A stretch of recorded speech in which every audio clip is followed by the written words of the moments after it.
وهلا والله بالطيبين. طبعا حاليا بيني وبينكم متحمس حق النتيجة الأخيرة. مشينا مسافة ما يقارب 13 ساعة إلى 14 ساعة علشان نوصل حق هالموقع. طبعا اللي عرفته عن سفينة مهجورة، أخذ لها تقريبا أكثر من سنة، علشان كذا سموها سفينة تايتانيك.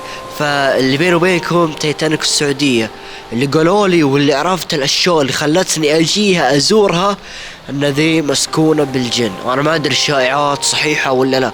فحاليا الى طريقنا تقريبا باقي لنا مسافة نص ساعة علشان نوصل لها. فحاليا بيني وبينكم انا منصدم من شيء واحد. مثل ما انتم شايفين، شوفوا كيف القناديل. طبعا هذا حصلنا الحين واحد، بنقدم قدام. طبعا انا اتوقع في شيء واحد، في كارثة موجودة تسببت يعني بهالكمية الكبيرة اللي تشوفونها حاليا. يعني له واحد، له اثنين، اربعة، خمسة. والشيء الصدمة ما كنت متوقع ولا 1% ان في قناديل سبحان الله باللون البنفسجي. اللي نعرفه القناديل اللي تكون شفافة، تكون شفافة وابيض، لكن زي كذا يعني شفت انا مرة من المرات ازرق، لكن زي كذا بنفسجي. والمشكلة احجام، وكل ما امشي مسافة. لكن اتوقع ان في ممكن تسمم داخل البحر بحيث قتلهم او منحشين من شيء. لان اللي لاحظت الحين جميع القناديل ذي كلها ميتة. هل في سبب؟ بيني وبينكم وانا محتار، ابي ابحث عن هالموضوع، واذا عندكم خلفية اعطوني خبر. هل في سبب يعني اللي تسبب بموت كمية كبيرة، كمية هائلة من القناديل؟ يعني شيء مخيف، شيء مرعب. المهم علينا خلينا نكمل الحين ونشوف الحداثيات اللي راح تواجهنا. بيني وبينكم اتوقع صدمة كبيرة راح تنتظرنا عند سفينة الجن. طبعا احنا بنوصل هناك، واول ما نوصل بنحاول نسبح ونغوص، واذا قدرنا نسبح ونخش عندها راح تكون الامور توب التوب، ولا بنشوف احنا كيف تكون الترتيبات انا وياكم. المهم خلينا ننطلق الحين ونقول بسم الله الرحمن الرحيم وعلى السفينة، سفينة الجن. حتى اعتبر هالفيديو ذا فيديو للتاريخ، فيديو افتح اوسع بابك وشهد للتاريخ، لانه راح يكون ذكرى. طبعا هذه تعتبر سفينة شعيبة باللهو بجدة مثل ما انتم عارفين. وهلا والله بالطيبين. طبعا حاليا مثل ما انتم شايفين بدينا نتقدم، يعني الحين شيء بسيط يفصلنا عن السفينة. بيني وبينكم متوتر، الشيء اللي خلوني اتوتر اكثر القناديل ذي اللي بشكل مرعب لدرجة بدأ الرعب يدب فيني. بديت اتوتر مثل ما انتم شايفين. شوفوا كيف القناديل الكثيرة، رغم هالشيء مسافة قليلة تمشيها تحصل قنديلين، شيء جنوني. وبيني وبينكم الحقيقة ولا في الافلام ولا في المسلسلات عمري شفت اللي هو زي كذا قناديل بشكل مجنون، لدرجة بديت ايقن ان الكلام اللي سمعته صحيح، ان المنطقة اللي فيها السفينة فيها جن بالشيء اللي شفته. يعني شيء كوارث، نقدر نقول كوارث طبيعية.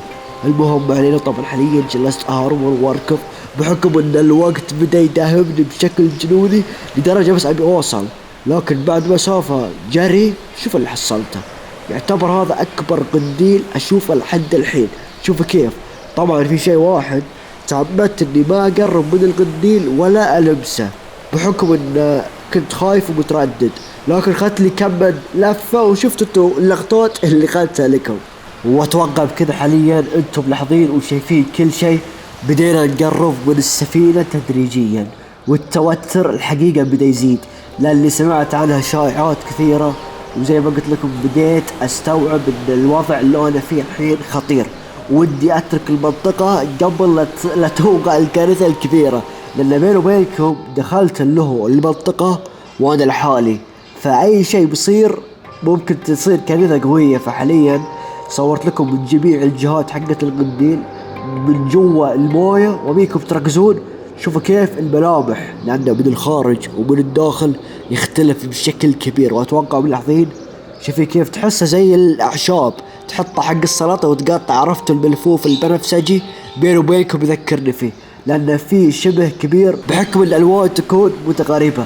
فمن بعد ما نخلص هاللقطة ذي نقدر نقول يفصلنا بس لقطتين، وبعدها بنقول بسم الله الرحمن الرحيم ونبتدي ندخل على سفينة الجن زي ما سمعنا عنها.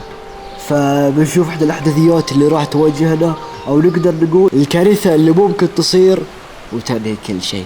هذا الشيء اللي انا ما كنت حاسب حسابه، الغناديل بالبداية، وبعدها الجو طبعا الطقس برد بشكل جنوني. فأتوقع أنتم ملاحظين من الفيديو إن البدلة تلعب لعب من قوة العواصف الموجودة. شايفين كيف عاصفة استوائية؟ ما كنت متوقع لدرجة كتبت الصوت الأصلي لأن صوتي كله هوا ما هو واضح بشكل صحيح بالشكل المطلوب.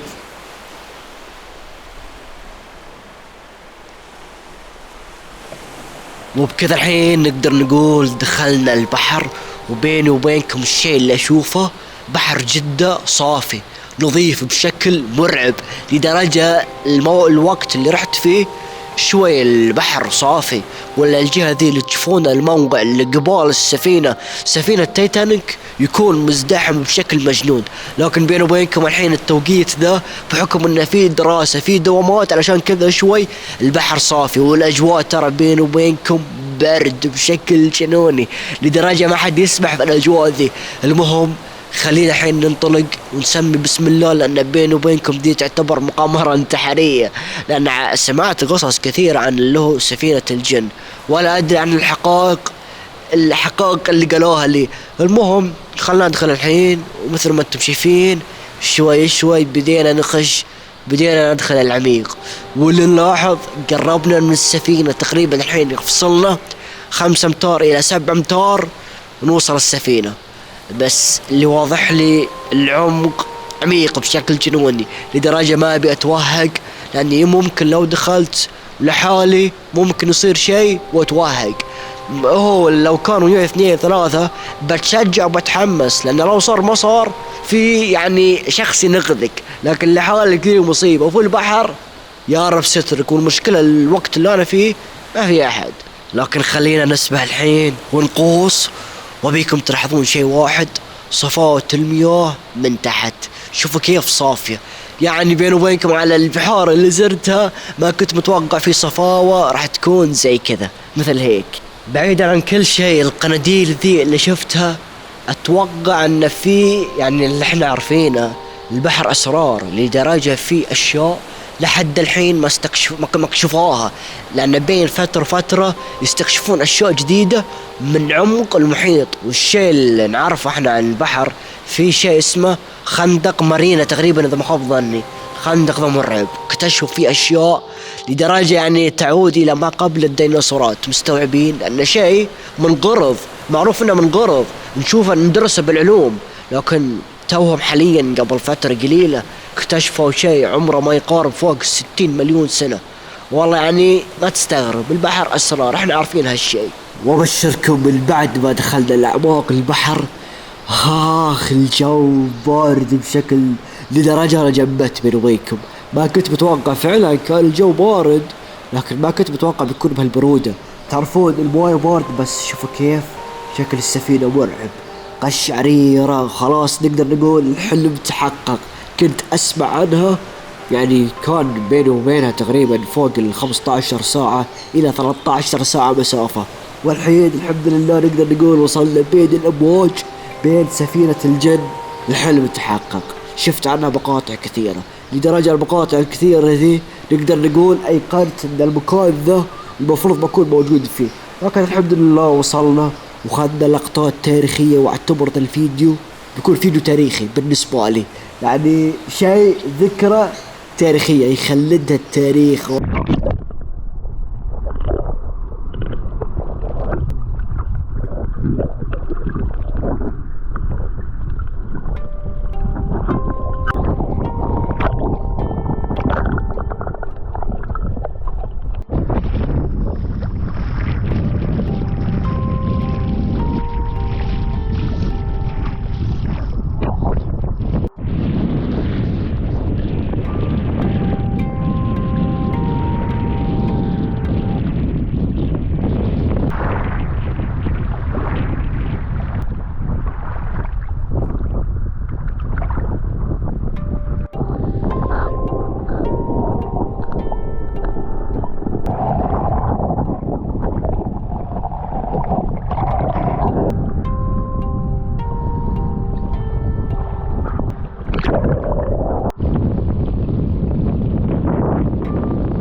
السفينة حواليها شيء للذكرى.